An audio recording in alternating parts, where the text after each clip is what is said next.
Hola, ¿cómo están? Qué gusto que estén por ahí. Vamos iniciando esta reunión aquí por Zoom sobre preguntas y respuestas sobre el live que tuvimos de los mayas galácticos, los navegantes del tiempo. Pues de libre acceso ya estamos aquí, nos da muchísimo gusto poder interactuar en vivo y en directo con todos aquellos que en realidad están interesados en tener y conocer la información.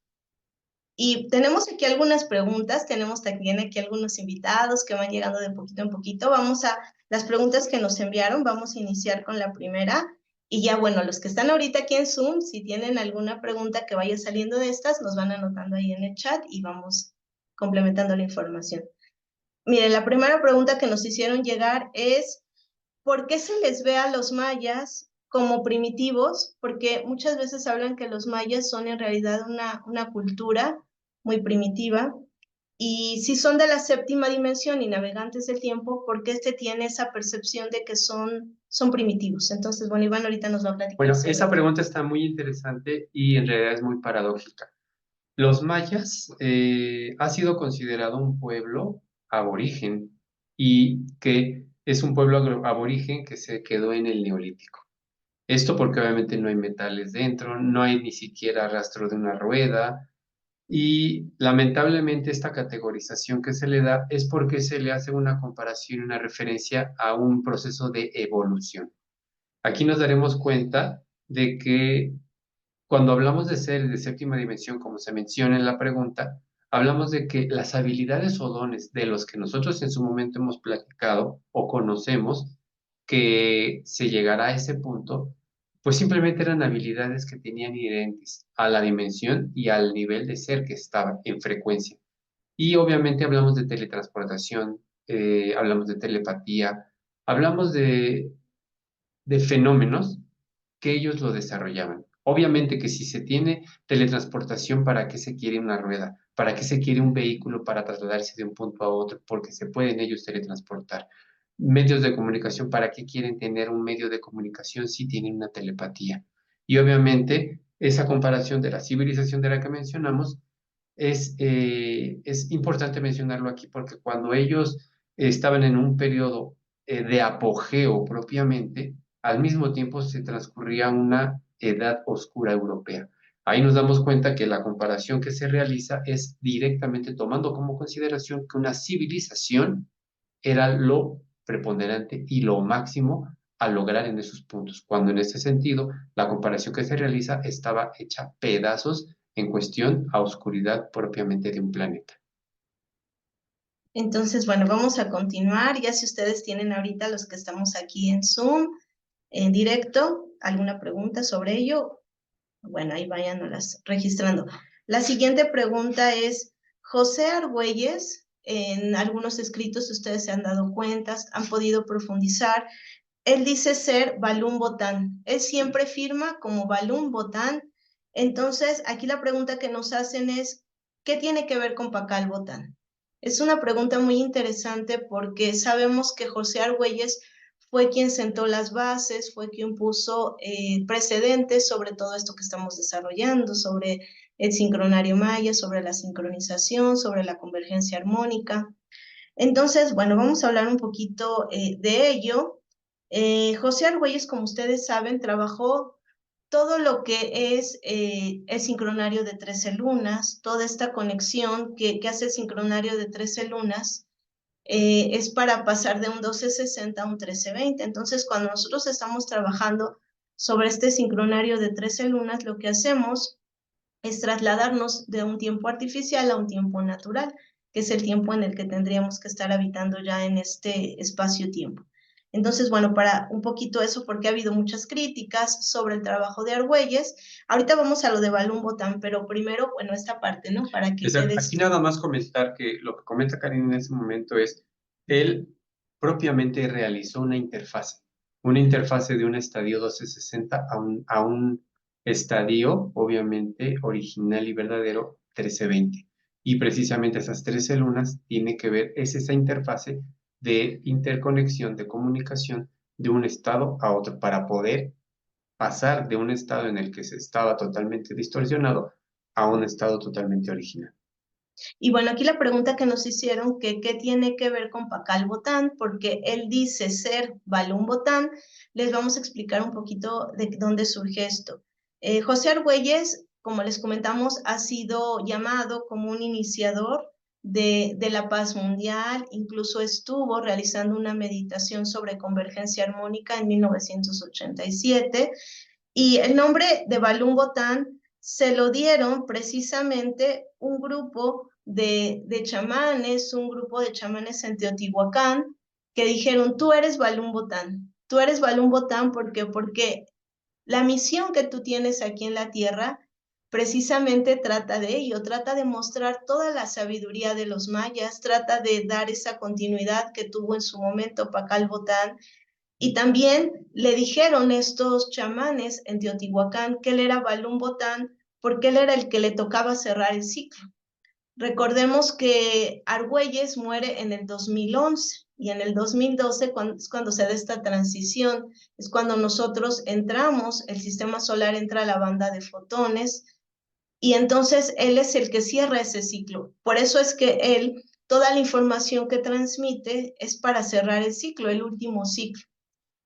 Y es a raíz de eso que le llaman Balún Botán. Lo reconocen también como el portador de nuevos conocimientos, lo reconocen también como que él tiene una gran importancia en la conclusión de este ciclo que llega hasta el 2012, y obviamente también en todo esto que estamos desarrollando. Obviamente también hubieron muchas críticas, obviamente también se le critica mucho, pero aquí creo que lo importante es quedarnos con todo esto que él hizo, con toda esta aportación, con todo esto que él dio, que en este caso, como hablábamos, es este sincronario de 13 lunas, que hace esa interfase entre un 1260 y un 1320.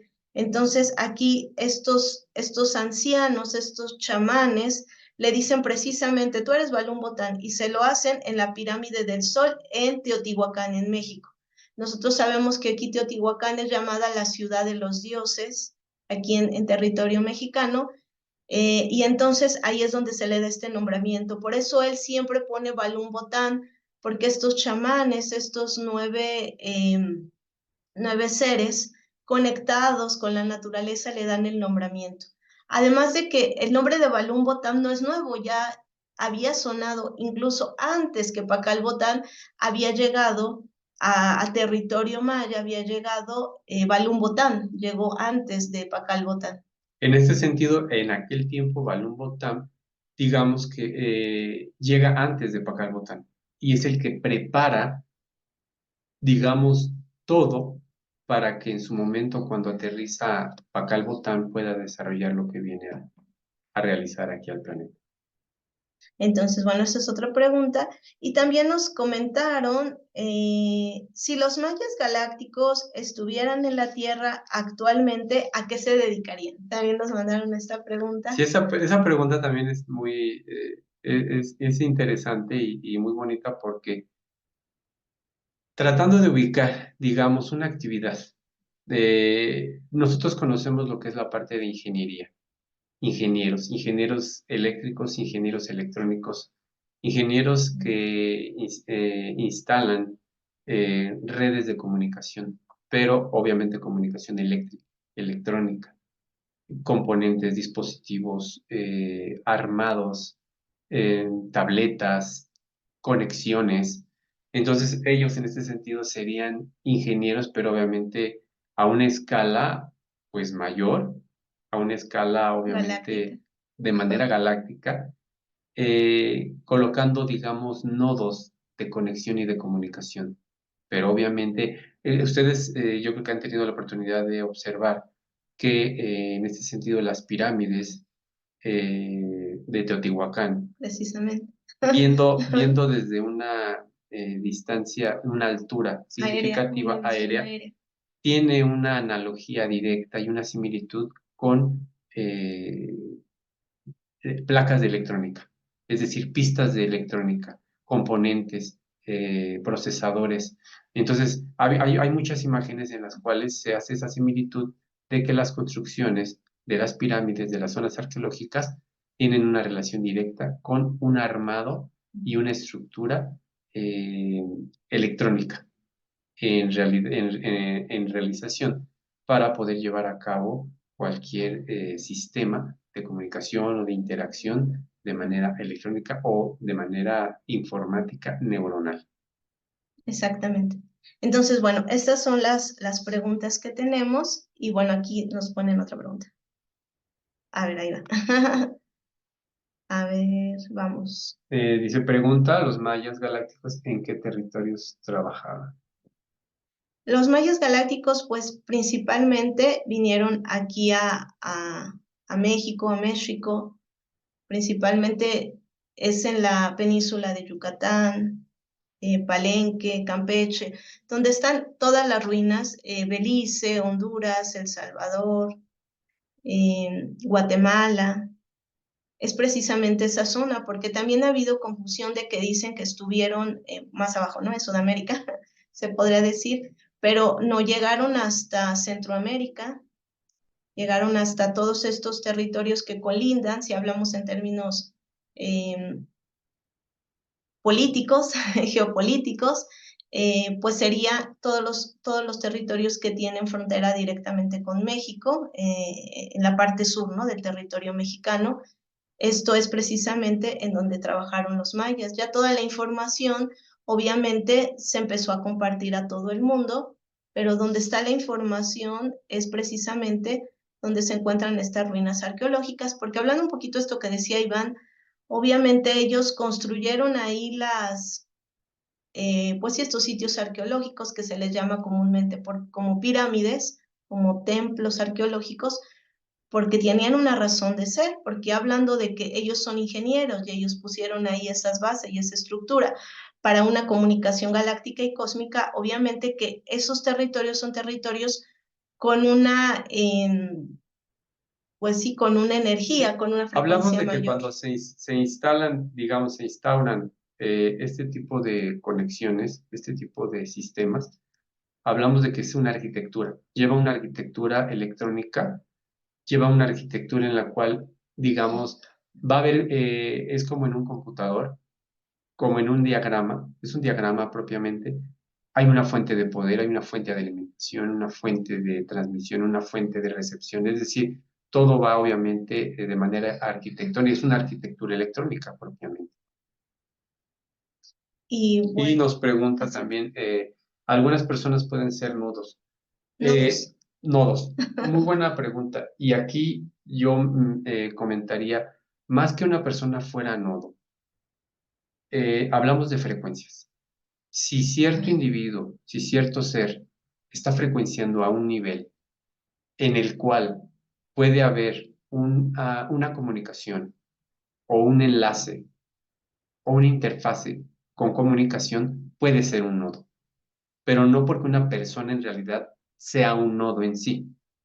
Entonces, todo ser que logre una frecuencia, mantenga una frecuencia y obviamente tenga esa convergencia armónica, puede considerarse como un nodo, porque va a ser un puente, un punto de transferencia, de comunicación, de interacción, pero no necesariamente tomando consideración que una persona llamada Juan López, él es un nodo ubicado en un punto espacio, en un planeta, en un territorio. No, sino simplemente existen nodos en función de las frecuencias que manejan. Y cada nodo va a manejar una frecuencia distinta y una interacción distinta. Pero sí, ahí sí diría que ya no podemos decir que una persona con un nombre en específico, él es un nodo. No. Todo aquel que frecuencie en determinado nivel e interactúe en ese mismo sistema será un nodo de comunicación y de interfaz. ¿Se pueden explicar un poco qué es exactamente un nodo? Bueno, un nodo es un punto de conexión. Un nodo es un punto de conexión hablamos de, por ejemplo, una antena de comunicación vía celular, de esas antenas que ves en los edificios. Digamos que un punto, un edificio donde hay una antena, ese es un nodo de comunicación con otras antenas, con otros nodos. Como las neuronas, igual, una neurona se comunica con otra neurona y podemos decir que una neurona es un nodo, es decir, es un punto de comunicación, un punto de enlace hacia otra neurona o hacia otro punto de comunicación o a otro nodo. Exactamente. Y también aquí esto, un poquito complementar. Nosotros venimos, recuerden que con una misión planetaria. Cuando nosotros vamos descubriendo a qué venimos, es cuando nosotros precisamente entramos en esta armonización. Recordemos que una de las funciones que hicieron los mayas galácticos fue armonizar los planetas. Entonces, cuando nosotros entramos en esa frecuencia de armonización, nosotros nos volvemos ese nodo, porque como dijo Iván, nosotros estamos en esa convergencia armónica, estamos trabajando ya netamente en lo que nos toca hacer y en lo que venimos a realizar. Entonces, Exacto. Esto de nodo rapidísimo, si no queda muy claro, imaginemos una red subterránea de tren, una red de comunicación de autobuses. Un nodo va a ser un punto donde confluctúen distintas rutas. Es decir, estás en la ruta 1 o en la ruta A y va a haber un punto un de transbordo. transbordo Sí. donde coincida con la ruta 2 o la 5. Ese es un nodo, va a tener comunicación a distintos puntos. Sí, va por ahí. Entonces, bueno, pues esas son las preguntas que hicieron, que tenemos aquí registradas. Y, y bueno, pues sería la información que tenemos. Si ustedes tienen alguna otra inquietud por ahí, bueno, pues anótenla y la vamos resolviendo. Sí, y la inquietud que tenían de José Argüelles, de que en primer momento está señalado y criticado, es porque la información para hacer esa transición de la frecuencia 1260 a la 1320, digamos que propiamente no está registrada ni debería de existir, porque obviamente recordemos que no debió haber existido esta interferencia. Entonces él lo que hace es, en su momento, él considera, y esto lo digo de manera muy inocente, considera que hubo un error en el tiempo y que hubo un error en el cómo llevar ese tránsito planetario. Entonces se acerca a instituciones y organizaciones mundiales para informarles inocentemente que tal vez se equivocaron y hubo un error en ese manejo del tiempo, en ese registro, porque obviamente él se daba cuenta de que pues existía una disonancia, una distorsión, absolutamente todo errático y aberrante. Entonces él registra, obviamente coloca esas 13 lunas para poder hacer la transición de un estadio al correcto, al orgánico, al verdadero, al coherente. Es que ya las palabras ahí son las que tienen una relación directa con otra cosa. Entonces nos damos cuenta, ahorita en este momento, que obviamente no hubo ningún error. Todo fue deliberado, todo fue intencionado para que sucediera de esa manera. Entonces, ese es el motivo por el cual a él lo ven de que la información que él está transfiriendo no es original de los mayas galácticos, porque en teoría no debió haber sucedido esa interferencia. Entonces, esa podría ser una explicación de por qué en su momento puede considerarse que José Argüelles, pues transfirió información que no era original. Y también hay que recordar que, que José Argüelles estuvo trabajando con su esposa, estuvieron trabajando los dos de la mano y estuvieron bajando muchísima información de muchos lados. Obviamente, como no tiene una aceptación ni pasa por pues sí, una instancia internacional reconocida, obviamente que es criticado y es señalado, pero ahí lo que nos corresponde a nosotros es percibirlo, es saber si realmente estamos resonando con esta información y nos está dando un aporte y una transformación en nuestra vida. Entonces, toda esta información que él hizo, que en realidad fue muy amplia y alguna apenas pues está bajando, ¿no? Estamos pues sí integrándola. Obviamente que tiene que ser descartada, porque si esta información entra, todo esto de lo cual está estructurado la Tierra tiene que caer, ¿no? Cae a pedazos. Entonces, por eso su información es tan desacreditada, precisamente porque si se le empieza a dar prioridad a esta información, todo lo que está estructurado bajo el tiempo artificial se cae a pedazos, que es lo que está ocurriendo, ¿no? Exacto. Actualmente. Todo lo que está, donde está sustentado ese sistema estructurado sociocultural y económico, obviamente se va al piso.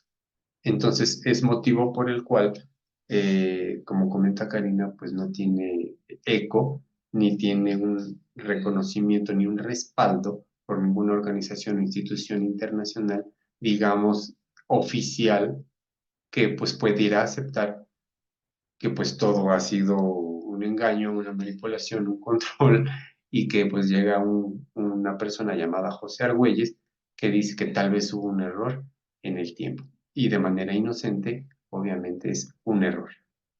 Exactamente. Entonces, bueno, pues estas son las preguntas que Ujú. tenemos. Si tienen algo más, O lo dejamos hasta aquí y ahorita continuamos. y conversamos fuera de. Exactamente, entonces vamos a dejarlo hasta aquí.